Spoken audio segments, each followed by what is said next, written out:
Hey there, folks! Today, we're going to take a virtual journey along the new road connecting Dhaka to Gopalganj, Bangladesh. This 100-kilometer stretch of asphalt is a testament to the country's progress and development. The road, which is part of the Dhaka-Gopalganj Tanjapur-Barisal Highway, was inaugurated in 2020 by the Prime Minister of Bangladesh. It's a vital part of the country's national highway network, and it's expected to significantly reduce travel time between Dhaka and Gopalganj. The road is not only a symbol of Bangladesh's growth, but also a lifeline for the people living in these areas. It's expected to boost economic growth, create jobs, and improve connectivity. So let's take a virtual ride along this exciting new road and celebrate the progress of Bangladesh. Thank you for joining us on this journey. If you enjoyed this video, please give it a thumbs up. And don't forget to subscribe to our channel for more exciting content. Until next time, stay curious and keep exploring. আসসালামু আলাইকুম everyone, সবাই কেমন আছেন? আশা করি নিশ্চয়ই ভালো আছেন। আলহামদুলিল্লাহ আমরাও ভালো আছি। তো অনেক দিন পরে চলে এসেছি আবার আরেকটি নতুন ভিডিও নিয়ে। আর এখন আমি যে রাস্তাটা দিয়ে যাচ্ছি এই রাস্তাটা কে কে চিনেন কমেন্ট বক্সে জানাতে পারেন। আসলে এই রাস্তাটা আমার কাছে এবার ভীষণ ভালো লেগেছে। বাংলাদেশের মধ্যে যদি কোনো কিছু ভালো লাগে এই রাস্তাটা এবার যখন দেশে গিয়েছিলাম তখন দেখার পরে খুব ভালো লেগেছে এবং এই রাস্তা দিয়ে ট্রাভেল করতেও খুব ভালো লেগেছে। কোনো যানজট নেই এবং খুবই পরিষ্কার ছিল এবং আশেপাশের এনভায়রনমেন্টও মনে হয়েছে যে একটু ডেভেলপ হয়েছে। আর মনে মনে উইশ করতেছিলাম পুরো বাংলাদেশ কবে এরকম হবে, কবে এত যানজট মুক্ত, প্যাপু, তারপর ধুলোবালি থাকবে না, তাহলে হয়তো বা বাংলাদেশের মানুষদের জন্য জীবনযাত্রাটা আরও অনেক বেশি সহজ হয়ে যেত। কারণ বাংলাদেশে সবচেয়ে বিরক্তিকর জিনিস হচ্ছে ট্রাফিক। ট্রাফিকে গরমের মধ্যে যখন মানুষজন ওয়েট করে তখন এর চেয়ে বিরক্তিকর আর কিছু হতে পারে বলে আমার মনে হয় না। তবে আমরা এখন যে রাস্তাটা দিয়ে যাচ্ছি, আমার অ্যাকচুয়ালি রাস্তাটার নাম মনে নেই, কিন্তু আমাদের আশুগঞ্জ থেকে যখন ঢাকাতে আসি কিংবা ঢাকা থেকে যখন খুলনাতে যাওয়া হয়, এই দুটো রাস্তায় আমার সবচেয়ে বেশি ভালো লেগেছে। কারণ তেমন বেশি একটা ট্রাফিক ছিল না এবং আশেপাশের পরিবেশটাও খুব ভালো ছিল।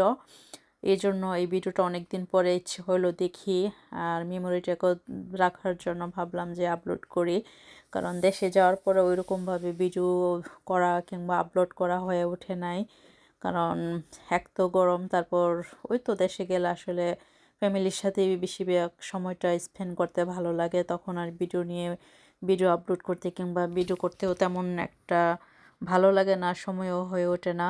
কিন্তু এখন যখন দেশের থেকে চলে এসেছি, দেশের মেমোরিগুলোকে মাঝে মধ্যে মোবাইলে দেখি, তখন মনে হয় যে না আসলে ভিডিওগুলো আপলোড করে রাখা উচিত। তাহলে কোন ইয়ারে দেশে কি করেছিলাম, কোথায় গিয়েছিলাম, কেমন ছিল, তা হয়তো বা কয়েক বছর পরে যখন দেখব তা হয়তো বা অনেক ভালো লাগতে পারে।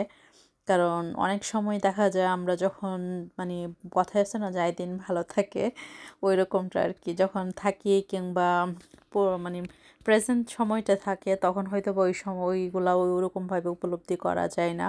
কিন্তু সময়টা পার হওয়ার পরে যখন দেখি আসলে তখন এগুলা দেখতে ভালোই লাগে কিংবা অনেক কিছু মনে থাকে না, কিন্তু ভিডিও কিংবা পিকচার যখন আমরা দেখি তখন হয়তো বা মেমোরিগুলা চোখের সামনে ভেসে ওঠে।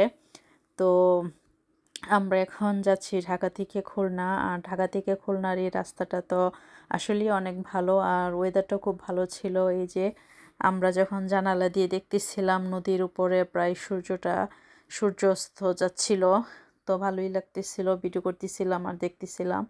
তো আজকে অনেক দিন পরে দেশ থেকে চলে এসেছি, প্রায় 1 মাস হয়ে যাচ্ছে, এতদিন পরে এখন দেশের ভিডিও আপলোড করতেছি।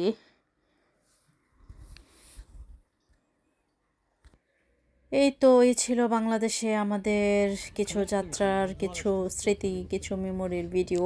কারণ আবার যখন দেশে গিয়েছিলাম তেমন ভালোভাবে ভিডিও করা হয় না। আমি জানি না আমার কেন জানে ইদানিং ভিডিও করলে হয়তো বা ওইরকম বড় আকারে কিংবা ব্লগিংভাবে ভিডিও করতে ইচ্ছা করে না কিংবা হয়ে ওঠে না।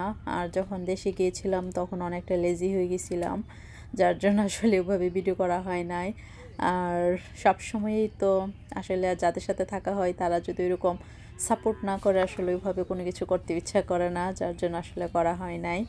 তো এই তো যতটুকু পেরেছি অল্প অল্প নিজের স্মৃতিতে ধরে রাখার জন্য করেছি, এই আর কি।